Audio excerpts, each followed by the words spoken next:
छात्रों, आज मैं आपको पाठ 6 भक्ति सूफी परंपराएं से संबंधित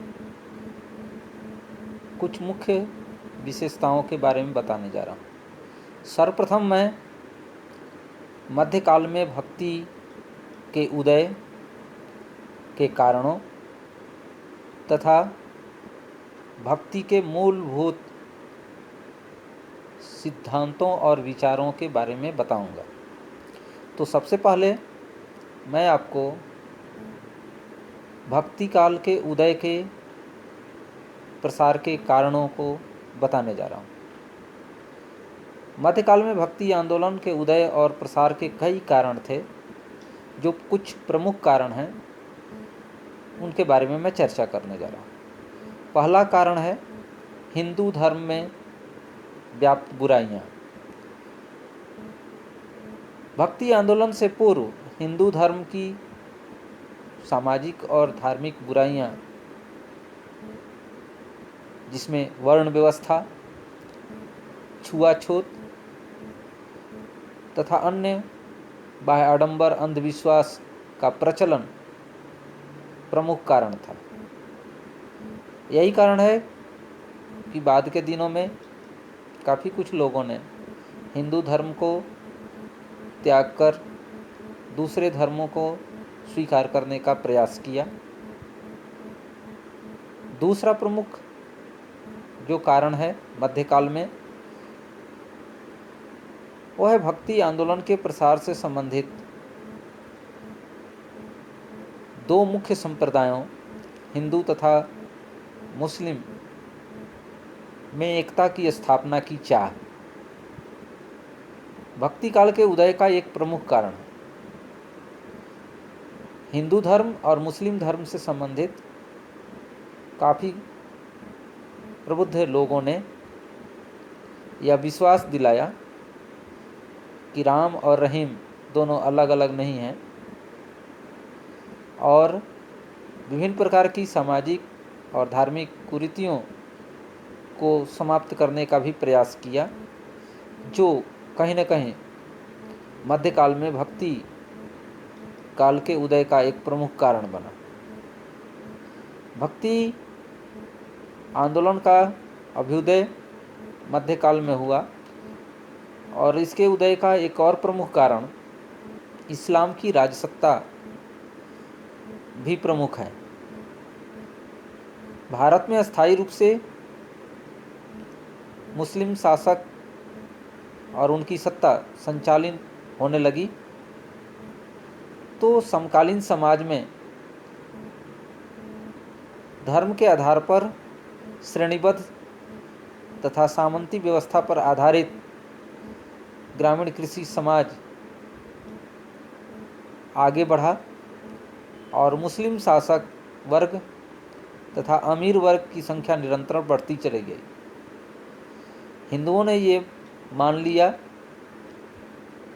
कि मुस्लिम सत्ता को देश से बाहर निकालना संभव नहीं है, तो काफ़ी संख्या में लोगों ने इस्लाम में दीक्षित होना स्वीकार कर लिया, तथा कुछ लोगों ने हिंदू समाज में प्रचलित धार्मिक और सामाजिक बुराइयों को दूर करने का प्रयास किया।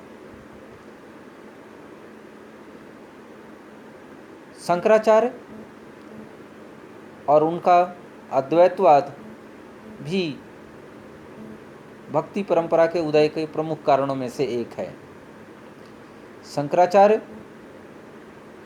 निर्गुण ब्रह्म की उपासना तथा ज्ञान द्वारा मोक्ष पाने पर बल दिया। उन्होंने निर्गुण अज्ञानवाद में हिंदुओं के बैठी निराशा को निकालने का प्रयास किया, और ज्ञान मार्ग के साधारण तरीके को, सरल तरीके को अधिक से अधिक अपनाने पर बल दिया। बाद के दिनों में वैष्णव संतों ने सगुण भक्ति तथा भक्ति मार्ग पर अधिक जोर दिया, और इस तरह से मध्यकाल में भक्ति आंदोलन में इसका सकारात्मक प्रभाव पड़ा। भक्ति संतों के उदय का एक प्रमुख कारण भी मध्यकाल में भक्ति आंदोलन का एक प्रमुख कारण है।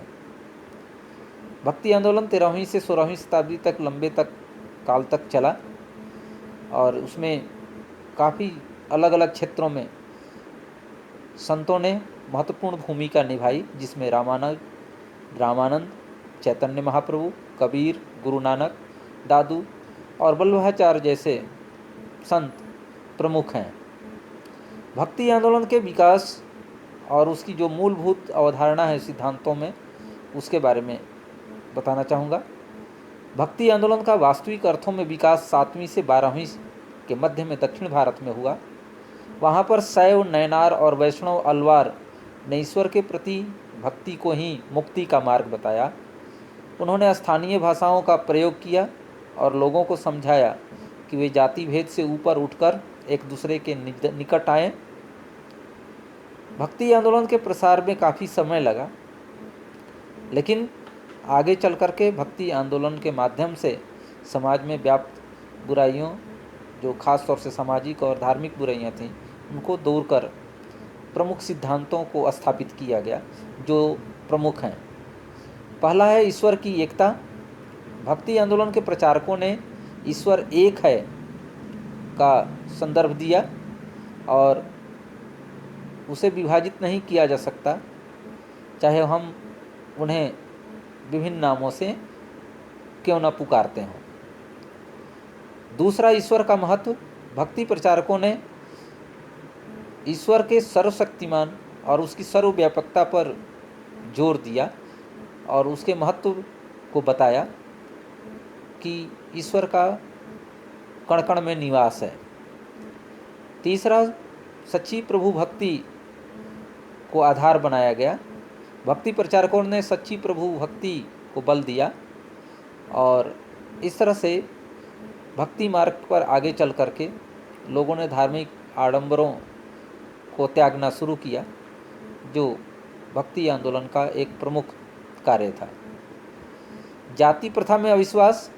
भक्ति मार्ग के लगभग सभी प्रचारक जाति प्रथा के विरुद्ध थे और उन्होंने ईश्वर के लिए न छोटा न बड़ा का सिद्धांत दिया और इस तरह से उन्होंने सभी लोगों को समान मानते हुए जाति पाति के स्वरूप को निरर्थक बताया।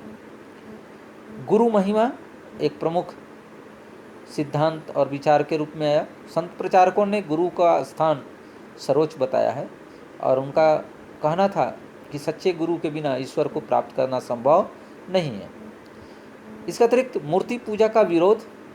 भक्ति मार्ग पर प्रचारकों ने मूर्ति पूजा का विरोध किया, जिसमें ज़्यादातर निर्गुण ब्रह्म के उपासक संतों का नज़रिया था, जिसमें कबीर प्रमुख हैं, जिन्होंने पाहन पूजे हरि मिले तो मैं पूजूं पहाड़ जैसे